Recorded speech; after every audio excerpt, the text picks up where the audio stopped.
ओम शांति। 3 मार्च 2023। बाबा के महावाक्य।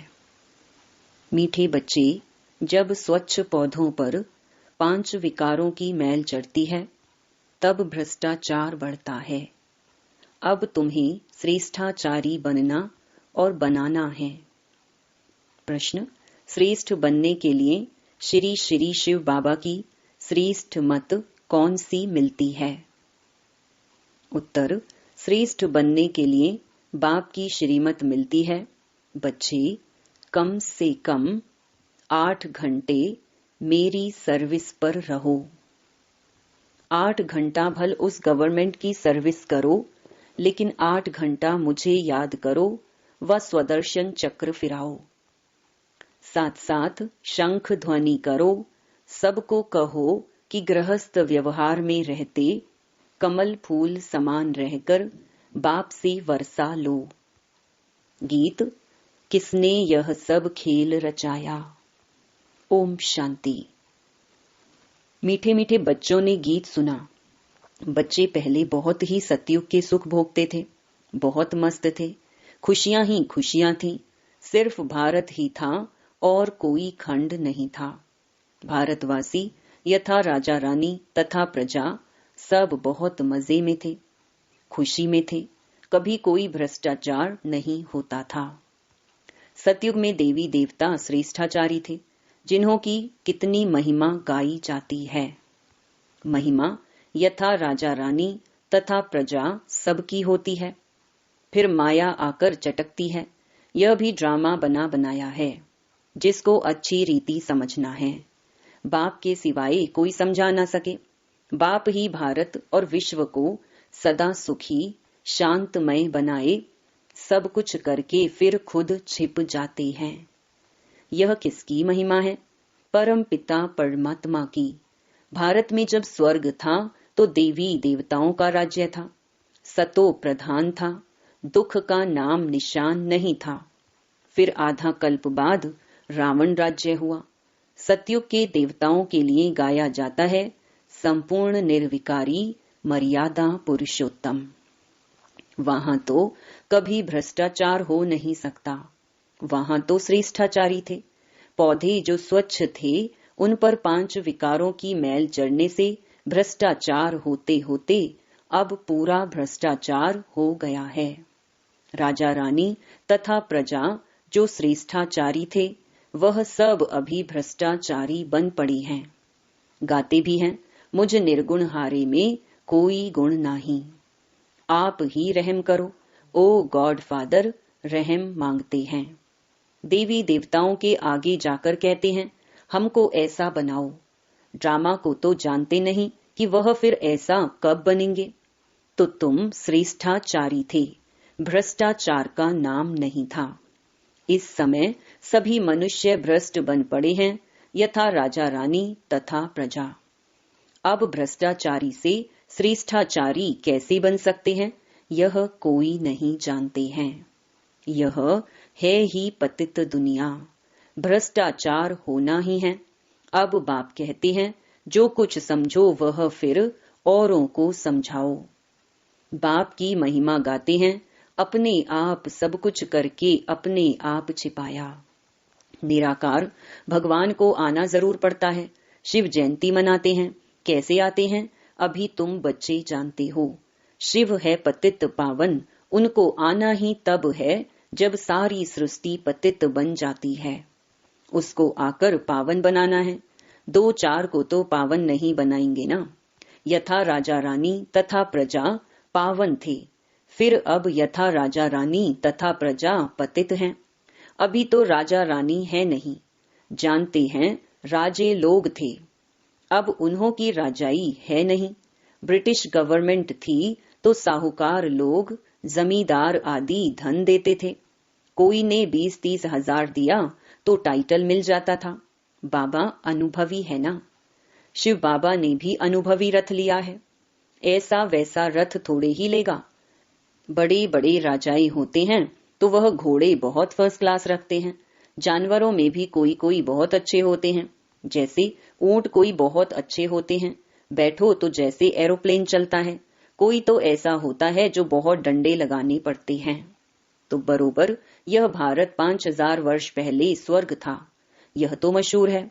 क्रिश्चियन लोग भी कहते हैं क्राइस्ट से 3000 वर्ष पहले स्वर्ग था, तो बरोबर कल्प 5000 वर्ष का हो गया। खुद ही कल्प की आयु बतलाते हैं, फिर सतयुग को लाखों वर्ष कहते हैं। ऐसी ऐसी पॉइंट्स बाबा समझाते हैं जो धारण कर दूसरों को समझानी है, परंतु समझाते नहीं। अभी तुम बच्चे जानते हो, बरोबर हम श्रेष्ठाचारी थे, यथा राजा रानी तथा प्रजा श्रेष्ठ थे। शेर बकरी इकट्ठे जल पीते थे। वहां कंस जरासंधि हिरण्याकश्यप आदि कुछ भी नहीं थे। हिरण्याकश्यप आदि को सतयुग में और श्री कृष्ण को फिर द्वापर में ले गए हैं। रावण को त्रेता में ले जाते हैं। सब असुरों के अलग अलग नाम दे देते हैं। कुंभकर्ण आदि भी सब असुरों के नाम हैं। अभी है आसुरी संप्रदाय, अर्थात आसुरी मत पर चलने वाले। अभी बाप आकर के श्रीमत देते हैं, जिससे तुम ब्राह्मण से देवता बनते हो। परमपिता परमात्मा ब्रह्मा के मुख कमल से ब्राह्मण, देवता और क्षत्रिय धर्म की स्थापना करते हैं। दूसरा कोई धर्म वहां होता नहीं। सतयुग त्रेता में तो दूसरा कोई धर्म स्थापन हुआ नहीं है। दोनों युग की एज तो एक जैसी 1250 वर्ष है। सतयुग में दैवी राज्य, त्रेता में क्षत्रिय राज्य, सूर्यवंशी और चंद्रवंशी। यह सूर्यवंशी और चंद्रवंशी राजधानी किसने स्थापन की?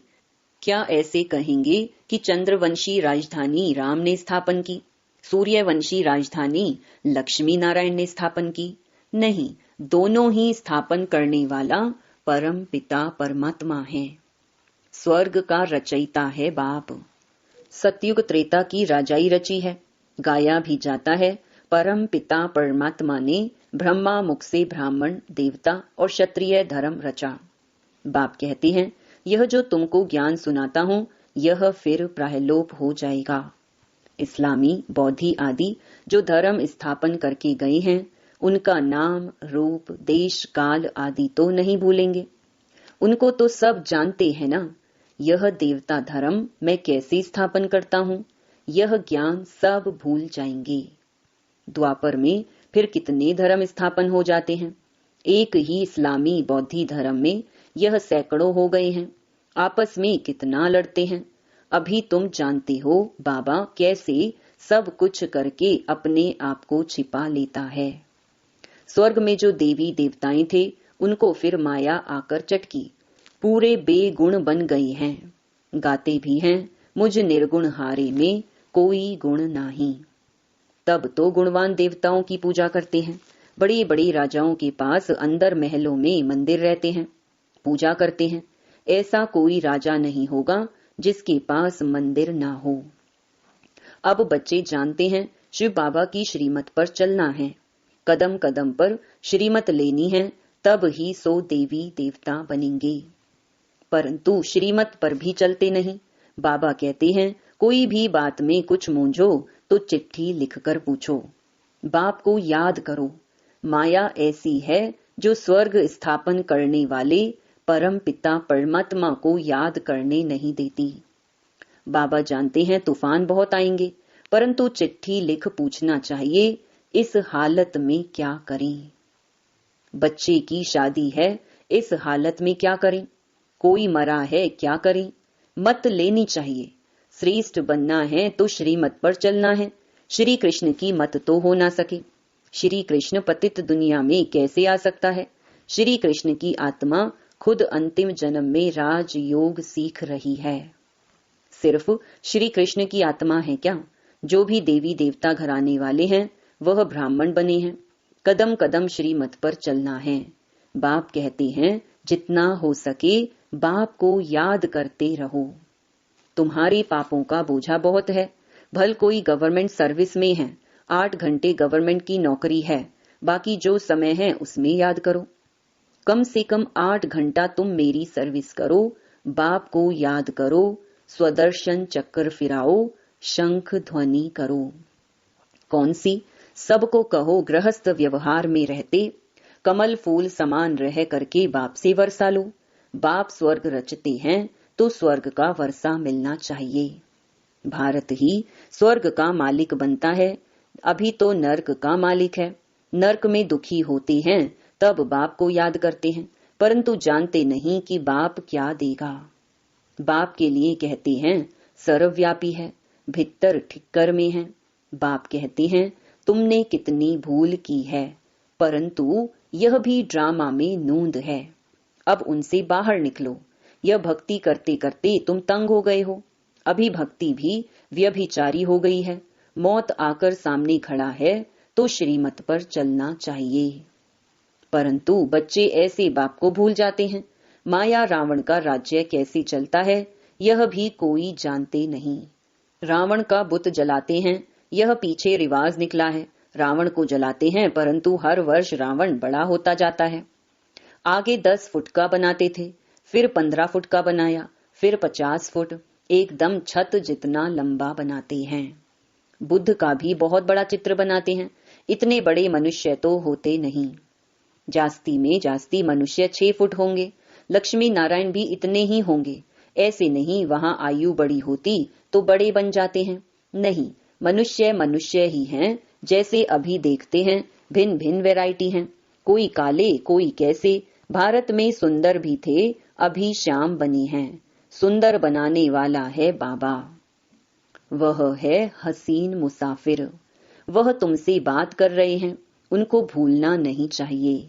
इनको साकार को भल भूल भी जाओ, हमेशा समझो बाबा हम सजनियों को खूबसूरत परी ज्यादा बनाते हैं।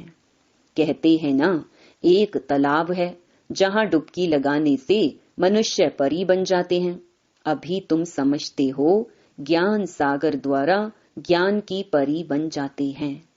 अभी तो नर्क की परी होना, भल कितना भी कोई फैशन करे, पाउडर आदि लगावे, फिर भी है तो नर्क में ना। कोई से भी पूछो यह स्वर्ग है व नर्क है, कहते हैं साहूकारों के लिए स्वर्ग है, स्वर्ग नर्क को भी जानते नहीं। तो श्रीमत का ख्याल रखना चाहिए। श्रीमत को भी जानते नहीं, जिसने इतना श्रेष्ठ बनाया उनका नाम रूप गुम कर दिया है। गाते हैं तुम मात पिता हम बालक तेरे। अब माता किसको कहा जाता है यह तुम जानते हो जरूर। जिसमें बाप प्रवेश कर रचना रचते हैं उनको माता कहेंगे। यहाँ तुम समझते हो हम प्रजापिता ब्रह्मा की मुखवंशावली हैं, शिव बाबा के पोत्रे पुत्रियां हैं, तो बाप के भी नाम हैं।